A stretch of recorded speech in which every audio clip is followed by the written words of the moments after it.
रोशन है मेरी दुनिया बाबा आपके पनाहों में, रोशन है मेरी दुनिया बाबा आपके पनाहों में, दिखती है सारे जहाँ की खुशियाँ आपकी निगाहों में। राम राम दोस्तों, मैं हूँ आपकी दोस्त और शुभचिंतक और बाबा की एक बहुत छोटी सी सेविका, जो बाबा से जुड़े हुए रहस्यों को आप तक पहुँचाने का एक माध्यम मात्र हूँ। दोस्तों, आज मैं आपके लिए फिर से एक सच्ची घटना लेकर आई हूँ, जो आपको सुनने के बाद बहुत आनंद आने वाला है। सुनाने वाले का या भेजने वाले का नाम मैं आपसे नहीं बता सकती, उन्होंने अपना नाम बताने के लिए मना किया है, पर उन्हें मैं अपनी तरफ से एक नाम देकर उस घटना को आप तक पहुंचा रही हूं। तो मैं उन्हें एक नाम देती हूं, सीमा जी।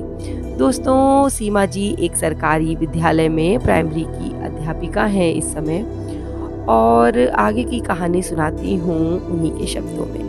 दीदी नमस्ते। आज मैं आपसे अपने जीवन की एक घटना शेयर करने वाली हूँ, जिसे आप मेरे जीवन की लाइफलाइन ही समझ सकती हैं।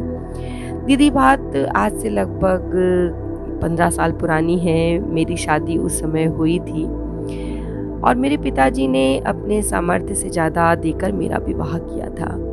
उन्हें लगा कि मैं पढ़ी लिखी हूँ और एक बड़े घर में अगर जाऊंगी तो हमेशा खुश रहूंगी। उन्हें लगा बेटी हमेशा सुखी रहेगी, पर दीदी मेरे परिवार का माहौल एकदम अलग था। पैसे के नाम पर वहाँ कोई कमी नहीं थी, पर संस्कार तो कहीं भी नहीं दिखते थे।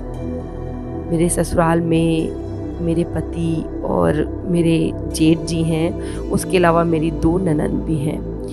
दीदी, मेरी सासू माँ के भी 2 बेटियां हैं और मेरी नंद जो हैं उनके भी 2 बेटियां हैं, और मेरी जो जिठानी है उनके भी 2 बेटियां हैं। मतलब मेरे घर में कोई भी लड़का नहीं था उस समय, जबकि मैं आपको ये घटना सुना रही हूँ। तो मेरी शादी जैसे ही हुई, 6 महीने ही बीते थे कि मेरी सासू माँ को पता चला कि मैं गर्भवती हूँ। दीदी, मेरी सास की 2 बेटियां हैं और घर में इतनी सारी बेटियां होने के बावजूद पता नहीं क्यों उन्हें बेटियों से बहुत ज़्यादा चिढ़ थी। उन्हें बहुत गुस्सा आता था अगर कोई कह दे कि बेटी हुई है। हो सकता है बेटे की चाह ने उन्हें इतना चिड़चिड़ा बना दिया हो। दीदी, सासू माँ चाहती थी कि मुझे पहला बेटा ही हो, और मेरे पति जो थे वो भी उन्हीं की बात मानते थे, क्योंकि उनका मानना था कि माँ सबसे पहले और बाकी सब बाद में होना भी चाहिए, क्योंकि माँ तो सबसे पहले होनी ही चाहिए और माँ की बात माननी ही चाहिए। लेकिन गलत और सही का फ़र्क आपके अंदर ज़रूर होना चाहिए, इसे हमेशा याद में रखिए। दीदी, मेरी सासू माँ मुझे बहुत ताना मारती थी और कहती थी कि अगर तेरे बेटी हुई तो तुझे चोटी पकड़कर घर से बाहर निकाल दूंगी। मुझे बहुत अफसोस होता था, क्योंकि सारे लोग पढ़े लिखे थे, सब जानते थे कि बेटा या बेटी होना अपने बस में नहीं होता, पर कोई भी ताना मारने से नहीं चूकता था।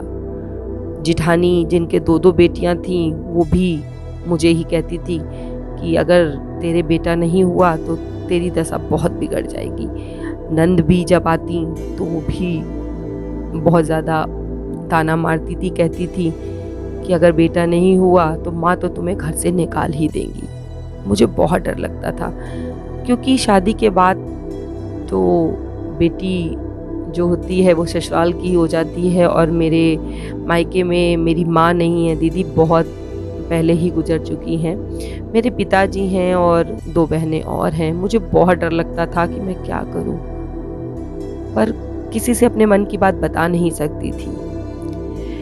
पर मुझे एक सहारा हमेशा से था, एक मेरा सपोर्ट हमेशा से था, जो मेरे साथ हमेशा रहता था, मेरे बालाजी। मेरी एक दोस्त ने मुझे मेरी शादी के समय बालाजी की एक बहुत ही सुंदर पीतल की प्रतिमा दी थी, जिसे मैं अपने ससुराल लेकर आई थी और अपने पूजा घर में हमेशा साथ में रखती थी। दीदी, जैसे जैसे डिलीवरी का समय नज़दीक आ रहा था, मुझे बहुत डर लग रहा था कि कहीं बेटी हो गई तो सासू माँ मुझे चोटी पकड़कर बाहर निकाल देंगी, और पति तो जैसे उनकी बात मानते हैं वो तो मानने से रहे। मैंने अपने बालाजी से प्रार्थना की कि हे बाबा, इस बार मुझे बेटा ही चाहिए। आप कुछ भी करो मुझे बेटा ही देना, और बाद में चाहें तो मुझे बेटी ही बेटी हो, पर इस बार मुझे बेटा ही होना चाहिए। एक भक्त और भगवान के विश्वास की परीक्षा है। मेरी लाज रख लो बाबा, मुझे इस संकट से उबार लो। और दीदी आप विश्वास मानिए, मुझे पहली बार जब डिलीवरी हुई तो एक बहुत ही प्यारा और स्वस्थ बेटा हुआ, और बाद में मुझे दो बेटियां हुई। मेरे मुख से निकली बात ऐसे सत्य हुई जैसे सरस्वती माता उस समय मेरी जीभ पर विराजमान थी। तो दोस्तों, बेटा और बेटी जो होता है, जैसे सीमा जी की ये कहानी है कि उनके ससुराल वाले उनको ताना मारते थे कि आपको बेटी हुई तो घर से निकाल देंगे। तो आप सब लोग जानते हैं कि ये प्रूफ है कि बेटा या बेटी होने में महिला का कोई हाथ नहीं होता है। तो इसलिए इस तरीके से आप उसे परेशान ना करें। अगर आपके घर में भी इस तरीके की समस्या होती है तो आप उसे समझिए कि ईश्वर की देन है। तो इसलिए आप इस तरीके की जो मानसिकता है बेटी बेटे वाली, उसको मन से निकालिए, क्योंकि आजकल बेटियां भी बेटों से कम नहीं होती।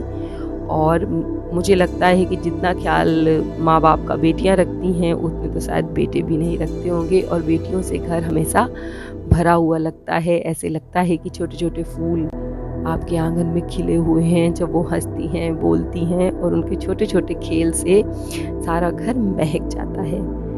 तो अगर आपको आज की कहानी पसंद आई हो तो आगे शेयर कीजिएगा, और आपकी भी कोई ऐसी अनुभूति हो जो आप हमसे शेयर करना चाहते हैं तो स्क्रीन पे दिए जा रहे ईमेल एड्रेस पे आप हमें मेल कर सकते हैं, और हमारा प्रयास रहेगा कि उस पर हम वीडियो बनाकर लोगों तक पहुंचाएं, जिससे ज़्यादा लोग बाबा से जुड़ सकें और एक चेन सी बनती चली जाए। इसी के साथ आज का वीडियो मैं यहीं समाप्त करती हूँ, और बाबा से प्रार्थना करती हूँ कि बाबा आप पर और आपके परिवार पे सदा अपनी कृपा दृष्टि ऐसे ही बनाए रखे।